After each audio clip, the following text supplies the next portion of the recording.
Moteur. Caméra tourne. Ça tourne au son. Annonce. Séquence sonore plus 93. Action. Ça tourne au son. Ça tourne au son. Un podcast de Cinéma 93 et des Engraineurs. Ça dépasse tout ce que j'ai pu imaginer. Ah oui, j'ai fait la boulette. On a repoussé les limites, là. Accourez vite. A pas l'air commode.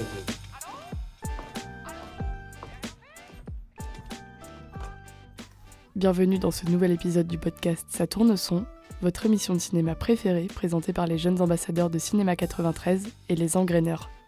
Aujourd'hui, nous vous proposons une émission spéciale autour de la sortie du film Baise en ville, réalisé par Martin Jova, une comédie déjantée qui sortira sur vos écrans le 28 janvier. Le film raconte l'histoire de Sprite, 25 ans, qui doit absolument trouver un job.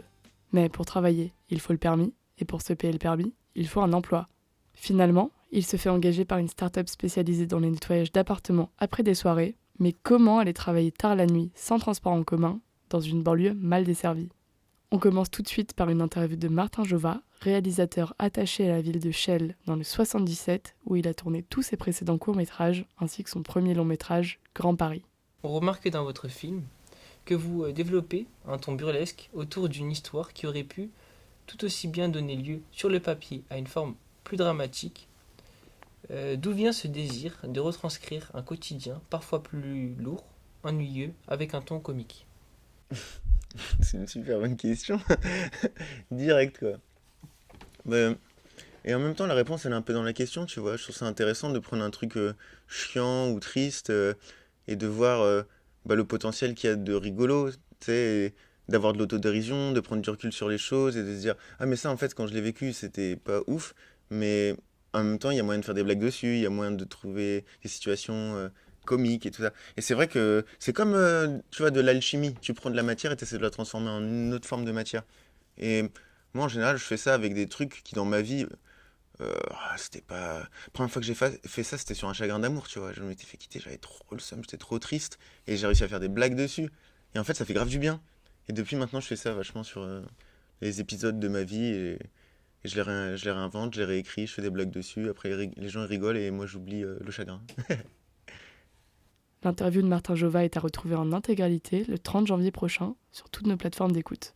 On continue avec un extrait de la rencontre avec Emmanuel Chaumet, producteur qui a fondé la société Etchefilm en 2003. Il a produit entre autres les films de Justine Triet, Antonin Perret-Jacot, Bertrand Mandico, Sophie Le Tourneur, et depuis quelques années, il accompagne la création de tous les films de Martin Jova. Alors je vais essayer de rebondir sur ce que vous avez dit précédemment. Est-ce que l'objectif de Etchefilm, c'est de privilégier les jeunes talents, les jeunes auteurs ? En tout cas, ouais, j'aime bien donner la carte à quelqu'un qui l'a pas encore.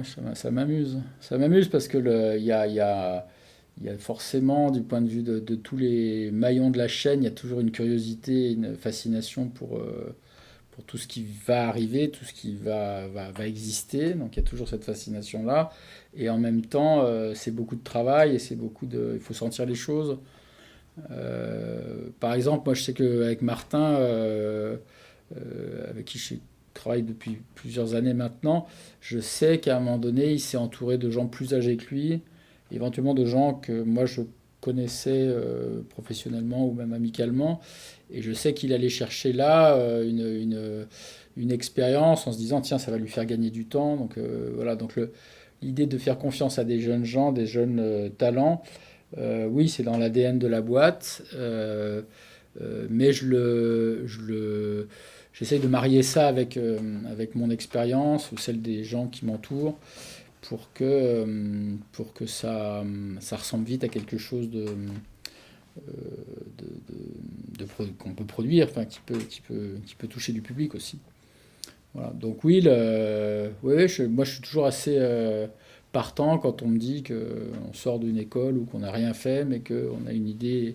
Ce qui ne veut pas dire que je ne prends pas le temps de lire ou d'apprécier les projets pour ce qu'ils sont, à savoir proposition de sujet, proposition de mise en scène, enfin des notes de réalisation, etc. Je suis toujours, je regarde ça, mais c'est vrai que ce que je regarde beaucoup aussi, c'est le charisme que quelqu'un peut avoir.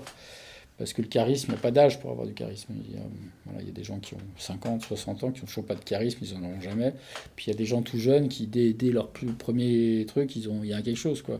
On se dit, tiens, lui, il a une façon de parler, de s'exprimer, de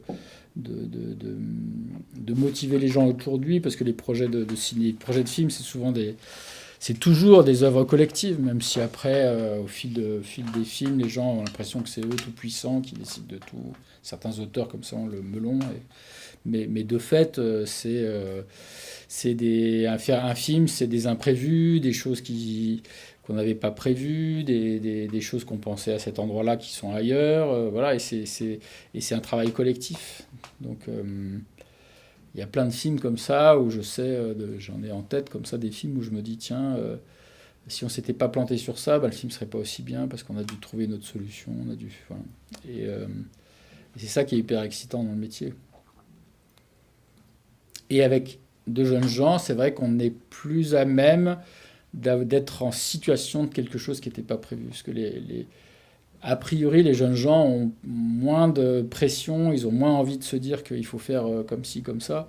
Ils sont a priori plus libres dans leur tête pour se dire, moi, en fait, ma référence, c'est ce que je vois sur mon téléphone ou machin, et ta référence à toi, je m'en fous.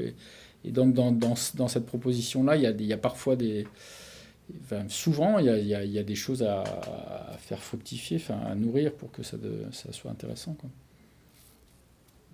C'était l'interview d'Emmanuel Chaumet, à retrouver en intégralité le 3 février prochain. On poursuit notre émission autour de la sortie du long-métrage Baise en ville, avec cette fois-ci une discussion avec un autre fidèle collaborateur de Martin Jova, le chef opérateur Vincent Peugnet, à l'origine de cette image rosée déjà si reconnaissable dans son cinéma. Et justement, sur la question de l'écoute, Martin Jova joue souvent dans ses films, pratiquement dans tous. Donc comment tu arrives à dialoguer avec lui ? Quel est votre rapport sur le plateau et même en amont, quand le réalisateur est aussi acteur ? Eh bien ouais, très bon point, tu as raison. Le fait qu'il joue dedans, ça change des choses. Et en effet, dans la préparation, par contre, vu qu'il ne joue pas dedans, là, pour le coup, il est full disponible pour la préparation. Donc là, c'est super confortable pour échanger.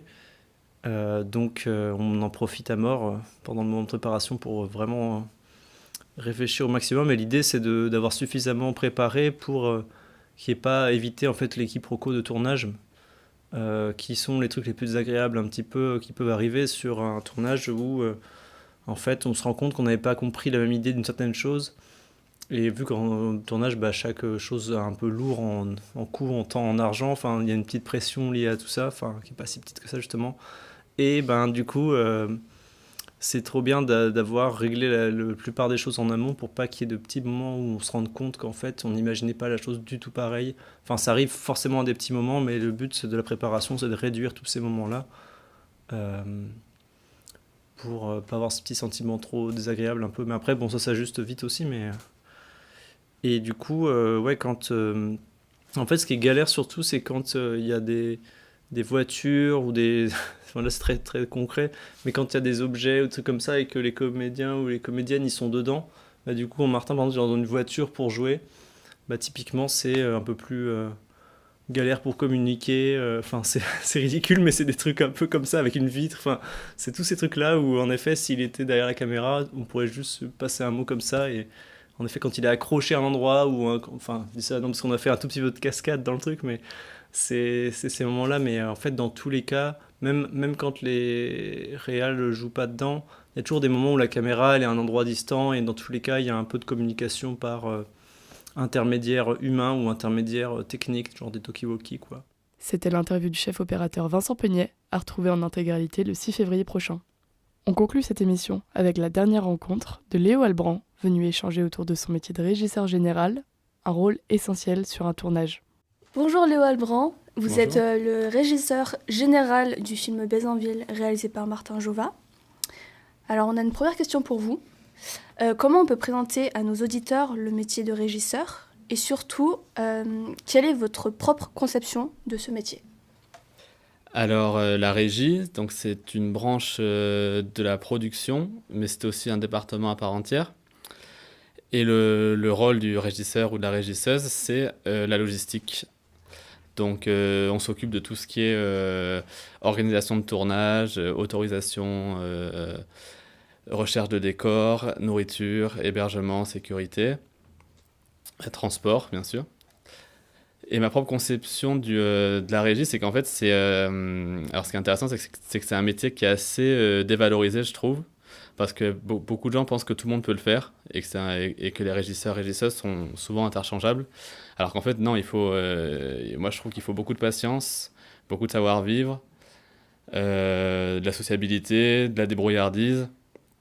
Et quand la régie est mauvaise sur un film, quand les régisseuses sont pas à fond, ou sont de mauvaise humeur, ou sont...